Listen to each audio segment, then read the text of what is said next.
quarto vídeo do meu canal no YouTube. O canal do YouTube está no comecinho da vida.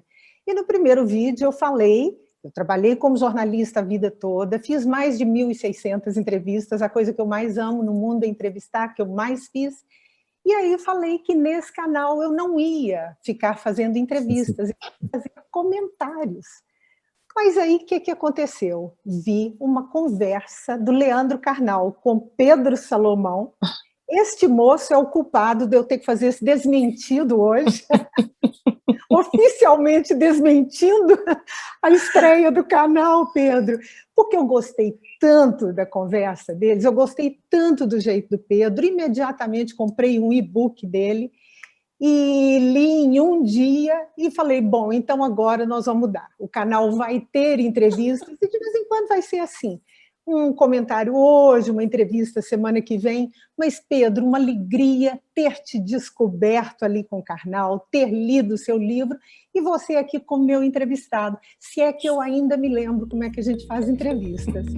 Leila, querida, eu que te agradeço pela sua generosidade, pela sua atenção, pelo seu tempo dedicado, né? Eu que nessa entrevista falei tanto com o querido Carnal, né? Com esse grande oráculo, acho que de todos nós, que o Carnal se tornou, falei tanto sobre o tempo, então queria te agradecer o tempo dedicado à leitura do meu livro, e que bom, né, que eu te trouxe para esse lugar, que você é tão incrível, né? Então, que bom que a gente voltou a ter você entrevistando. Pois é, estamos aqui. Vou só apresentar brevemente o Pedro. É empresário, escritor, palestrante de sucesso, formado em administração com pós-graduação em sociologia política e cultural.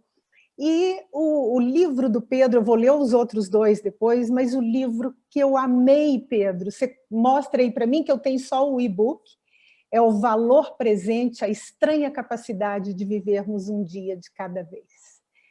E como eu falo muito de pressa, de desaceleração, de pausas, da falta de pausas, eu vi uma pessoa falando tudo que eu penso e melhor, né? Mas agora só uma curiosidade, porque eu fazia entrevistas na TV e aí a gente fazia aquelas entrevistas longas e eu fui perguntar para uma amiga jovem, falei, quanto que você acha que eu devia fazer, com que duração essa entrevista do Pedro, essa primeira? Ele falou, não, a entrevista assim, na internet tem que ser mais rápido. Uns 15 minutos. Falei, não, aí eu prefiro mandar um telegrama para ele. Não dá, né? Não dá. Mas é isso, Pedro. Como é que a gente vai falar de pressa cronometrando, né? Com tempo em cima da gente. Pois é, Pedro, por onde a gente começa essa conversa? Essa sociedade da urgência de que você fala, esse vício da pressa, a palavra é sua, depois eu vou te perguntando aí, a abertura é sua. Leila, querida, a gente e os nossos espectadores, Marcos também está ajudando a gente aqui a realizar essa transmissão. Guarda. O Carnal, o querido Carnal, que me deu a honra de escrever o prefácio do livro, ele faz uma reflexão bonita, muito bonita no prefácio, quando ele fala que a pressa em algum momento passou a ser uma característica necessária para justificar a importância, né? Ter a agenda sempre cheia. Concordo plenamente com ele, a gente vende e muito bem essa ideia de que a ausência de tempo glamoriza a nossa importância, nos coloca num lugar de sermos ocupados, né? E a gente muitas vezes confunde a ocupação com a pré-ocupação, e a gente vai entrando acho que numa espiral que se retroalimenta, que é quase impossível de você sair, é igual o ratinho que está naquela ratoeira correndo, é muito difícil ele pular fora. E eu começo sempre essa ideia da pressa, do que a gente tem feito, não com esse olhar da pandemia, por exemplo, né, que faz a gente se encontrar à distância, virtualmente, ou dos acontecimentos que a gente tem assistido no último ano, mas eu acho que tem um emblema muito forte, que é essa quarta revolução tecnológica, né, que trouxe para a gente os smartphones, que hoje resolvem todos os nossos problemas, todos os problemas que comiam, entre aspas, o nosso tempo no passado.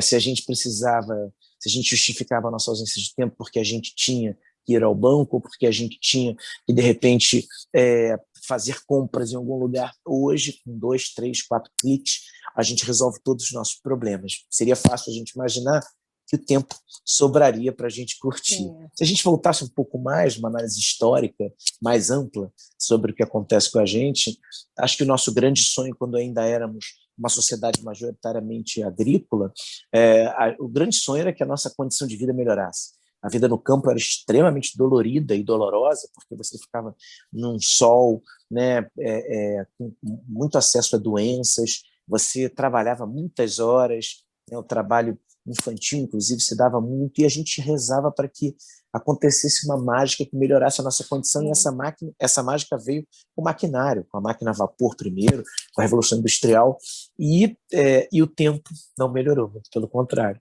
né?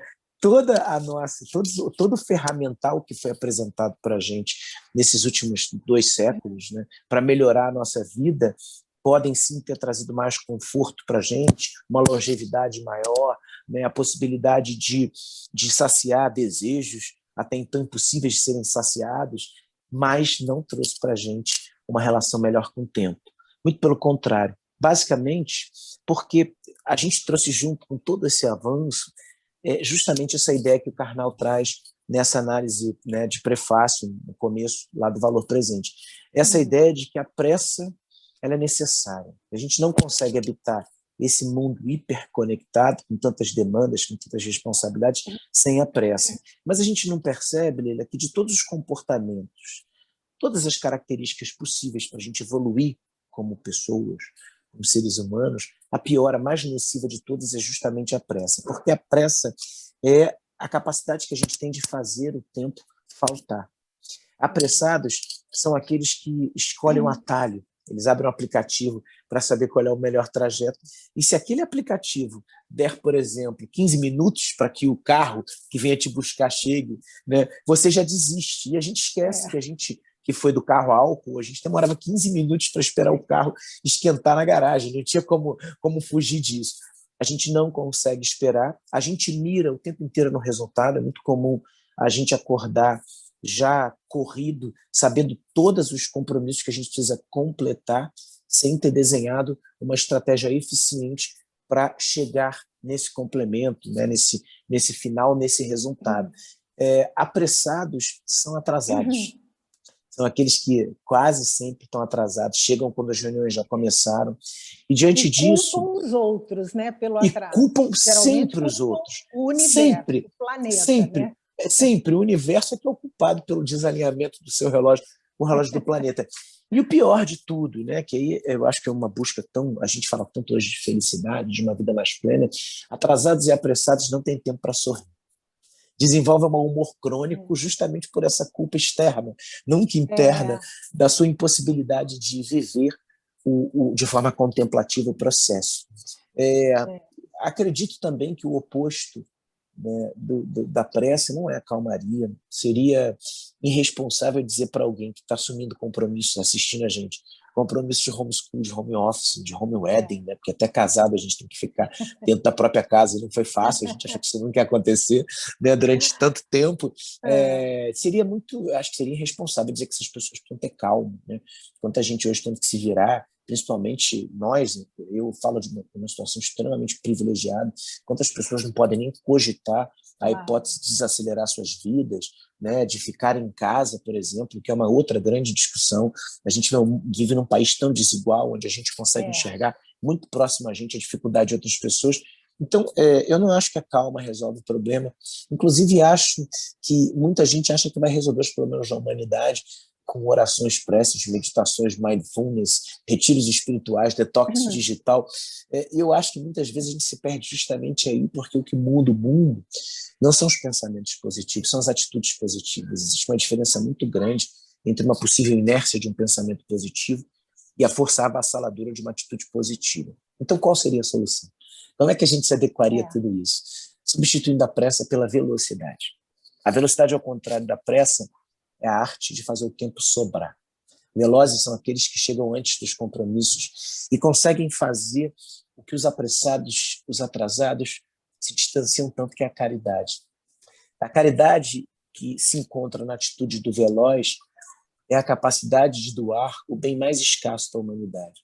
Porque a gente acreditou e acredita que caridade é doar o que a gente tem de sobra. Não. No mundo de excessos, a gente acredita nisso porque a gente precisa ter muito dinheiro, muito status, muitos seguidores, né, muita audiência, e a gente vai se acostumando com essa ideia e traz para a caridade. Doar o que a gente tem de sobra nada mais é do que obrigação. É obrigação, é dever. Caridade é doar o que você não tem. E Velozes doam o nosso bem mais escasso.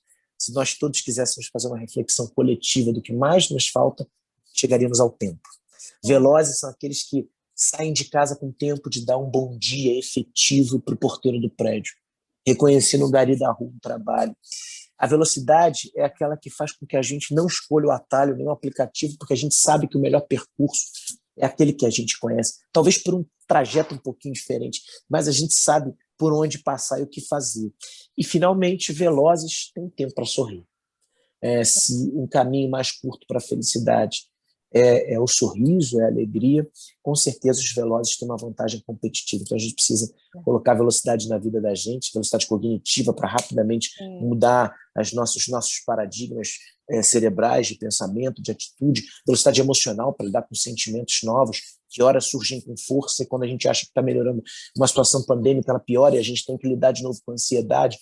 Mas essa relação com o tempo, ela precisa estar associada à velocidade e não à pressa. Você falou da alegria, estou me lembrando do Karnal falando que a alegria está na sua estrutura molecular. Olha que coisa boa. Ele fala que sobre você, isso. em algum momento, engoliu o sol. O sol. Eu achei tão bom isso. Mas eu acho muito interessante isso que você fala no livro, de que os apressados são egoístas, isso que você estava dizendo, porque o apressado sempre acha que o tempo dele é mais importante do que o do outro, né? E eu estou me lembrando que eu estava numa loja de produtos mineiros aqui, pertinho da minha casa, fui lá comprar queijo, obviamente, né? Delícia. E entrou um senhor e gritou na porta com a moça: tem alguém que possa me atender aqui? Assim, aos gritos, né? E então ele acha que o tempo dele é mais importante do que o outro, né? Que os problemas dele são mais urgentes do que do outro, né? E isso eu acho que vai entrando nessa espiral de ansiedade e mau humor, que é uma mistura tóxica, né? E ai de quem tem que conviver com uma pessoa assim, né, Pedro? Péssimo. É o que você fala, uma pessoa assim, ela se torna uma péssima companhia, né? Eu fiquei horas pensando, meu Deus, fazendo meia-culpa. Será que eu estou me arrependendo disso? Porque é terrível, é terrível. E a gente assiste no mundo de hoje, tem um ingrediente que eu acho que é adicionado a essa ausência de tempo, como você, de forma muito importante, falou, né? Essa necessidade de sermos priorizados. A gente vive nesse mundo onde a gente quer essa plena atenção e onde a gente se reveste, para citar um outro pensador que eu adoro e que eu adoro discordar, porque eu discordo de muitas coisas dele, que é o Pondé, Luiz Felipe Pondé. Ele fala que nós seremos lembrados não pela tecnologia, né? Daqui a 1000 anos não vão olhar para a gente, vão dizer, nossa, a Leila, o Pedro, né? Eles eram parte de uma geração conectada, moderna, pós-moderna, incrível. Não, acho que a gente vai ser lembrado como a era do ressentimento. As pessoas que exigiram tantos direitos, né, de priorização, né, de serem o tempo inteiro valorizadas, acariciadas, cuidadas, que se afundaram num ressentimento crônico que não deixa a gente sair do lugar. E além desse ingrediente do ressentimento, tem outro ingrediente que também está associado a isso, mas que hoje ele é muito colocado nessa pressa, né, que a gente vive com relação ao mundo, que é esse processo contínuo de desumanização. É impressionante como a gente tem aprendido a se desumanizar, né? A gente tem feito um exercício contrário ao que deveria ser feito, por exemplo, quando a gente vê a relação das crianças, e a gente tem se tornado expert em desumanização. A gente não tem respeitado as nossas condições mais intrínsecas, né? que mais são carregadas de forma genética, biológica na gente. Pelo contrário, a gente tem fugido disso e a gente tem funcionado muito mais como zumbis, né? E às vezes como apontadores, né? Odiosos do comportamento do outro do que propriamente como seres humanos capazes de entender a força de um sentimento. O que difere a gente dos animais... Não, pode falar. É isso, é o que difere a gente dos animais, é justamente a capacidade de colocar sentimento de forma proposital nas relações. Eu acho que o lugar onde tem menos juízes hoje é no judiciário, né, Pedro? Porque a internet tem gente de toga por aí julgando, apontando, né? E você fala muito da questão da avalanche de informações. Eu acho muito interessante o que você fala, que é assim, a gente quer consumir conteúdos, mas não importa mais que tipo de conteúdo. Então, você vai ali rolando a tela, né? E para ver o quê? O novo corte de cabelo de uma celebridade, né? O exemplo que você cita, e a gente vai processando, deglutindo, digerindo essas irrelevâncias, né? E como, numa sociedade viciada na pressa, você vai desenvolver o senso crítico para saber que aquilo ali é uma bobagem, para saber que uma fake news é fake, para saber que a narrativa que você está construindo é defeituosa, digamos assim, né? Porque para a gente ter senso crítico, para ter pensamento crítico, você tem que refletir. Uma sociedade que é viciada na pressa, ela não para pensar, né? Você estava falando isso, eu lembro de um convite que eu faço às vezes, né, em reflexões, às vezes corporativas, enfim, palestras, que a gente se apegou muito à informação porque hoje ela é o commodity, né? A informação hoje ela não só está acessível para todo mundo, como ela está resumida. Você joga lá no buscador uma informação que você quer, e se você não está satisfeito com a resposta, você busca de novo e vem uma outra resposta para você. Eu ainda sou de um tempo, Leila, isso me aparece muito claro quando eu vejo a relação dos jovens, para quem eu tanto falo, um livro dedicado às gerações Y e Z, ou líderes, quando eu vejo eles vivendo a impossibilidade de dormirem com uma dúvida. E eu quantas vezes dormi com uma dúvida, porque ou meu pai sabia responder para mim, ou a biblioteca da minha escola ou da minha faculdade tinha algum livro que soubesse, e na grande maioria das vezes eu não achava a resposta. Né? E eu ficava com aquela dúvida e tinha que futucar, como você diz, analisar, né? Me aprofundar no tema, e se aquele tema não fizesse sentido para mim, eu virava a página e ia imediatamente para um outro tema que eu pudesse me aprofundar. A gente não só não dorme mais com a dúvida, como a gente busca o resumo de respostas para as nossas questões. E a gente criou o que eu chamo de obesidade intelectual. As nossas mentes estão superlotadas de um monte de informação que não agregam valor ao nosso processo de evolução, muito pelo contrário, diante das fake news, nos colocam num lugar pior do que o que a gente estava há um tempo atrás. E o pior disso tudo, ou o agravante disso tudo, é que a solução, na minha humilde opinião, a solução para esse excesso de informação não é o conhecimento. Porque muita gente ainda fala, mas olha, Cortella, por exemplo, tem um livro maravilhoso que se chama Era da Curadoria, em que ele difere a informação do conhecimento de forma brilhante. Ele diz que o conhecimento é inesquecível. A informação vem e vai. Efetivamente, para a gente aprender, o meu filho Bento tem aprendido a andar de bicicleta, tentei tirar a rodinha, ele caiu e voltou para a rodinha, e ele é muito bom de esporte, mas com 7 anos ele ainda não conseguiu andar sem rodinha. Enfim, eu só tenho 2 certezas. Primeiro, que para ele aprender, ele vai continuar caindo, e segundo, que quando ele aprender, ele nunca mais vai esquecer. O conhecimento é assim, depois de dedicar muito tempo, você nunca mais esquece aquilo que você aprendeu. Só que tem um suprassumo, porque muita gente ainda falou, não, tudo bem, eu vou investir no conhecimento, eu vou estudar muito, eu vou fazer pós-doutorado, e muitas vezes as pessoas se pegam nesse lugar de extraordinariedade, porque, de novo, abrindo um parêntese, só somos reconhecidos valorosos quando temos atitudes extraordinárias. A gente vai o tempo inteiro acreditando que a gente precisa ser acima da média, que a gente precisa ser extraordinário, incrível. Desde pequeno a gente é tratado assim.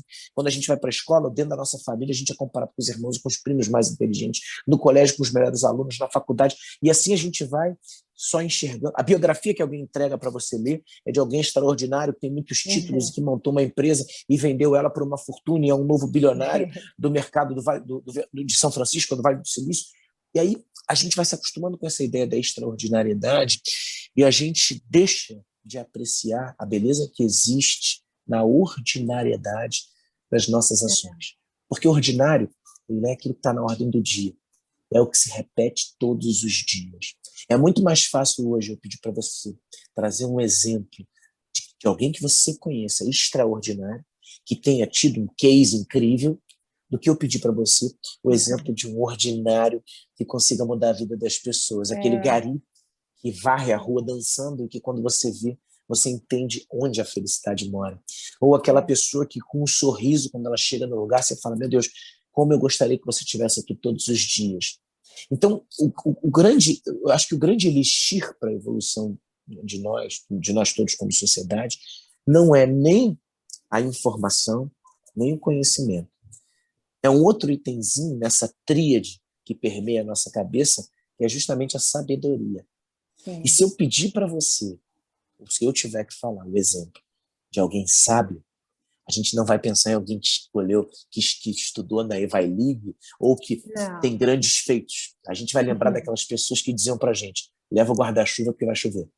Né? Ou aquelas pessoas que diziam, olha, não dorme sem camisa porque você vai acordar com o nariz entupido. Ou então falava, não ande descalço, né? Porque você vai pegar uma gripe. E você falava, não, eu sou imune a isso. No dia seguinte, você acordava gripado e quando você saía à rua, na primeira esquina, cai um toró. Né? A sabedoria, ela se dá através da contemplação e da percepção, ou da capacidade, para ser mais temático aqui no nosso tema, no nosso papo, a capacidade que a gente tem de valorizar o tempo. O tempo para observar o comportamento das pessoas, das coisas que estão à nossa volta.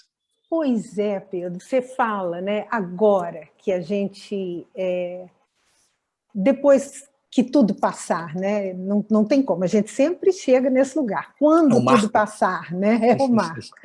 E você se pergunta no livro, será que a gente vai ter a capacidade de prestar atenção nos caminhos, de prestar atenção nas pessoas, ou vai ficar só continuar pulando de um compromisso para outro, olhando para o chão ou olhando para o celular, né, para digitar as mensagens? Eu me lembrei que em inglês tem um termo que é o waxting, que é a mistura de walking com texting, né? É você andar digitando, né? Então, será que a gente vai aprender de alguma forma a prestar atenção no ordinário, que de ordinário não tem nada, né? Eu outro dia estava falando aqui, o apartamento aqui é uma cobertura, tem uns bambus ali nos vasos, e só agora, na pandemia, fazendo palestra online, fazendo live, é que eu comecei a ver que os passarinhos ficam pendurados ali no galho do bambu, que é uma coisa impressionante, porque eles não são tão pequenos. Então, como que ele mantém o equilíbrio e como que o bambu enverga na medida certa? Quer dizer, essa imagem devia estar aqui na minha frente há alguns anos. Belíssima. E foi preciso um vírus me amarrar numa mesa, amarrar meu olhar, para eu perceber aquela cena que é de uma poesia, de uma força impressionante. O Karnal, quando ele fala que eu engoli um sol, ele também fala que eu sou um otimista irremediável. Uma vez ele falou isso num artigo na Folha de São Paulo. Eu, como um bom otimista, eu acredito sim que a gente vai encontrar, a gente vai chegar mais próximo do meio do caminho, lembrando, né, como Samuel Hahnemann dizia, que a diferença entre o remédio e o veneno é a dose, e a gente está muito distante da dose. Acho que sim, a gente vai encontrar isso pós-pandemia. Acho que a gente vai encontrar um espaço melhor para lidar com as nossas relações e com os nossos sentimentos. Acho que, de verdade, isso vai acontecer.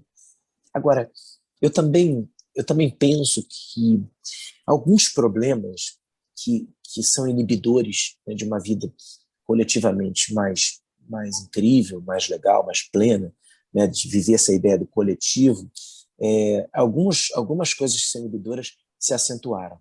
A gente, de novo, negligenciou a nossa imensa possibilidade de mudar a vida do outro, quando, por exemplo, eu e você, a gente sai do nosso isolamento social, né, e a gente agora volta um pouco para ele, mas quando a gente sai achando que o mundo vai mudar porque a gente saiu do isolamento social. Muita gente naquele fatídico março de 2000, naquela sexta-feira 13, né, de 2020, de março de 2020, quando a gente achou que eram apenas 15 dias de isolamento, esse era o prognóstico inicial, a gente fez um pacto coletivo, virtual, universal, todo mundo, dizendo que o mundo sairia melhor, que aquela pausa era uma pausa restauradora necessária. E aí a gente achou que porque a gente ia sair do nosso isolamento, o mundo melhoraria. Enquanto a gente sai do nosso isolamento social, um monte de outras pessoas continuam nos seus isolamentos não sugeridos pelo vírus, mas compulsórios, por situações que fogem totalmente ao controle delas, como, por exemplo, a violência doméstica, a falta de acessibilidade. Pessoas que adorariam ter uma casa para se isolar, mas o lugar onde moram não tem, por exemplo, água potável para lavar as mãos com sabonete, que é tão fundamental no combate ao coronavírus. Pessoas que estão dentro das suas casas, isoladas com cuidadores, porque perderam a audição, a sanidade, e foram abandonados pelos seus filhos, netos, sobrinhos, netos. Esses mesmos sobrinhos, netos que colocavam máscaras e faziam postagens nas mídias sociais dizendo não é por mim, é por você, é pelo outro. Quantas crianças estão isoladas dentro das suas casas agora, mais ainda com as presenças físicas dos pais, mas uma ausência total emocional. E aí o convite a essa não percepção é de que o isolamento que mata, que corrói, que destrói, não é o social causado pelo vírus, mas é o emocional, causado por mim e por você. Quando a gente sai de casa, por exemplo, e por conta do nosso tema inicial lá, pressa, a gente deixa de dar o melhor bom dia que a gente tem para o porteiro do prédio, para o Rivaldo, que no meu caso, ou para o Zé. Quando eu faço isso, eu causo nessas pessoas o isolamento emocional. E para esse isolamento, a gente pode todos os dias aplicar uma dose de vacina, de remédio, que é a nossa relação com as pessoas. Eu acho que a gente muda objetivamente muita coisa por conta da pandemia, nesse mundo pós-pandemia, mas, por outro lado, a nossa imensa capacidade de transformar o mundo ainda continua adormecida num comportamento cada vez, eu acho que cada vez mais acelerado, de um olhar umbilical. A gente olha o tempo inteiro para o que está muito próximo. É aquela ideia que me incomoda muito, Leila. Eu não estou fazendo juízo de valor, mas me incomoda quando eu assisto, né? A ideia de pessoas que são muito engajadas para resolver o problema do que está acontecendo, por exemplo, em Moçambique ou em Mianmar, né? E mandam dinheiro e fazem milhões de coisas, mas não conseguem cuidar, né, da cozinheira de casa, não conseguem dar um abraço afetuoso. Aqui, né?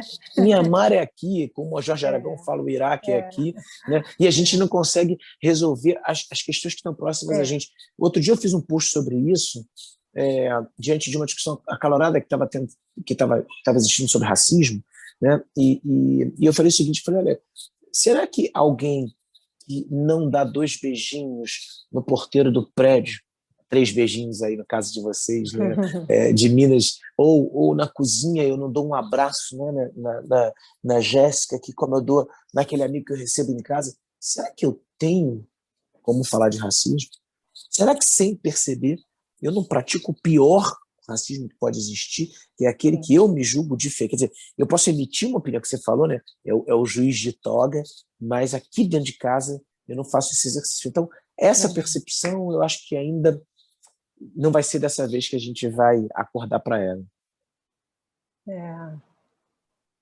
Eu acho que é difícil. Eu acho que o ser humano é um mau aluno e a gente demora e às vezes pula capítulos que não nos convém, né? Pula capítulo, é a melhor definição. Aliás, eu vou até copiar isso, porque a sensação é essa, né? Porque a gente está escrevendo um capítulo, é como se a gente pulasse um miolo inteiro para dizer que a gente chegou no final. E aqui, ó, ao tempo, olha o tempo da internet que me falaram, mais de meia hora não pode. Eu queria conversar com você até depois da manhã, mas eu tinha notado uma coisa aqui que Vamos embora, eu estou adorando. Várias do livro. Acho muito interessante você falar que a grande inimiga das relações humanas não é a tecnologia, é a pressa, que é o que você fala, a gente reclama da falta de tempo, mas a gente usa a pressa como bengala para não sermos pessoas melhores, né? Isso de cumprimentar um porteiro do prédio, por exemplo. Ô, Leila, isso é tão simbólico, é tão fácil da gente ver que o que a gente mais pedia, né, até pouco tempo atrás, era que o mundo parasse. Quantas vezes a gente não escutou as pessoas, para o mundo que eu quero descer. Eu acredito na força das palavras, acho que os anjos do céu disseram amém. O mundo literalmente parou e está todo mundo morrendo de medo de descer.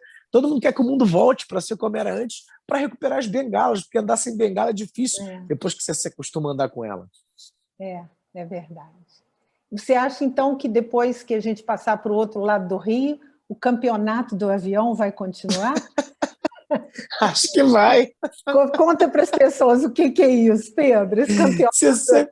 Então, o primeiro post que eu fiz no ano passado, primeiro mesmo, foi numa viagem logo no comecinho de janeiro, que eu resolvi falar sobre a pressa. E esse post viralizou para muita gente.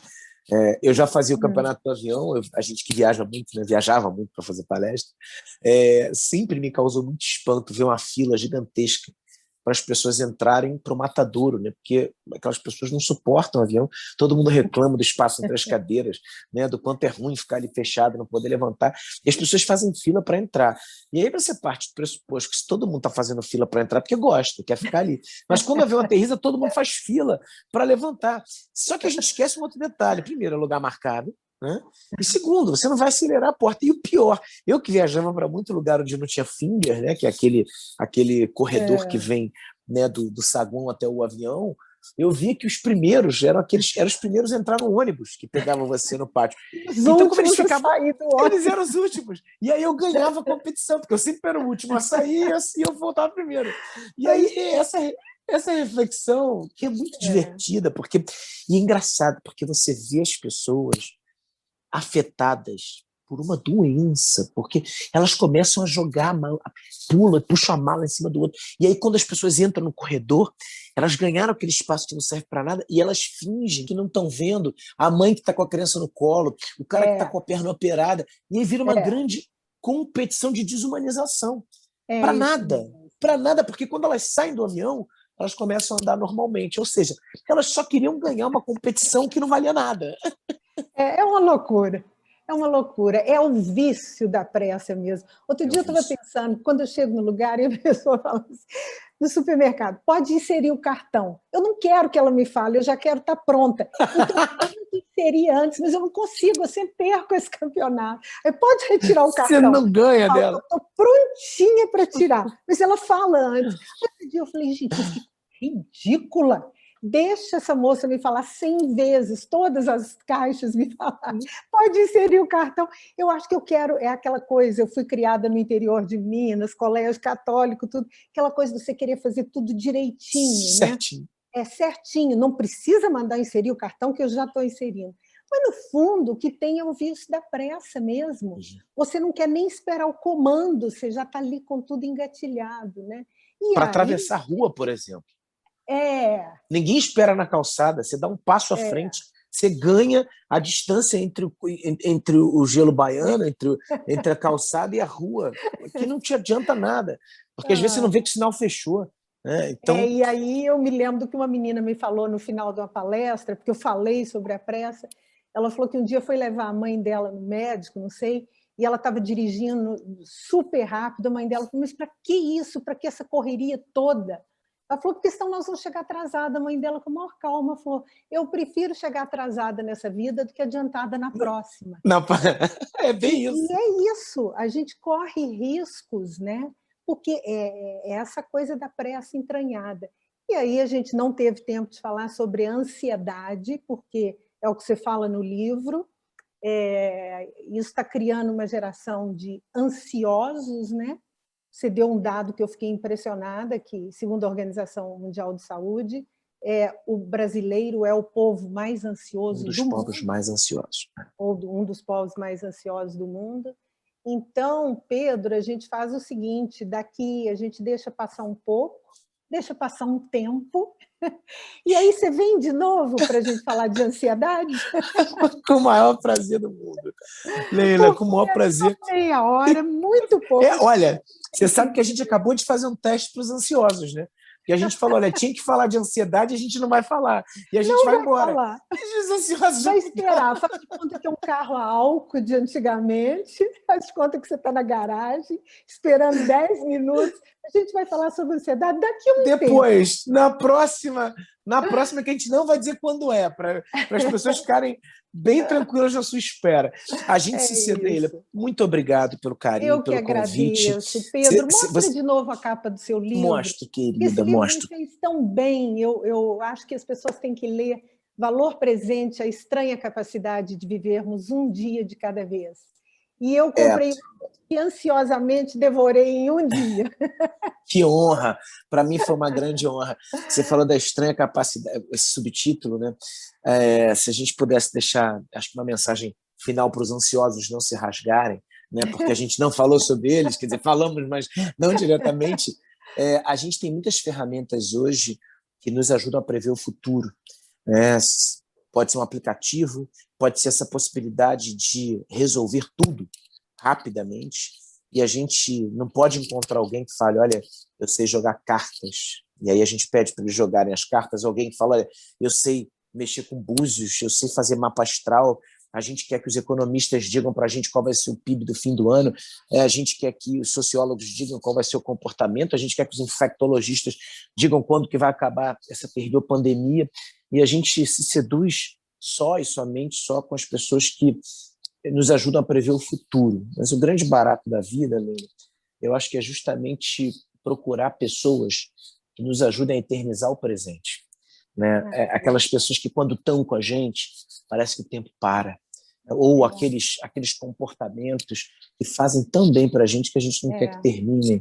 Então, eu substituiria essa ideia de mirar o futuro, né, por buscar pessoas, ferramentas e atos e atitudes que nos ajudem a viver isso aqui e agora. É isso mesmo. É uma coisa fundamental que você fala no livro, que é estar presente, viver o presente, aprender, voltar a fazer uma coisa de cada vez, né? Porque a gente está se especializando na ausência, como você falou no livro. Achei perfeito, né? Então, ficar com pessoas que nos ajudem a eternizar o presente.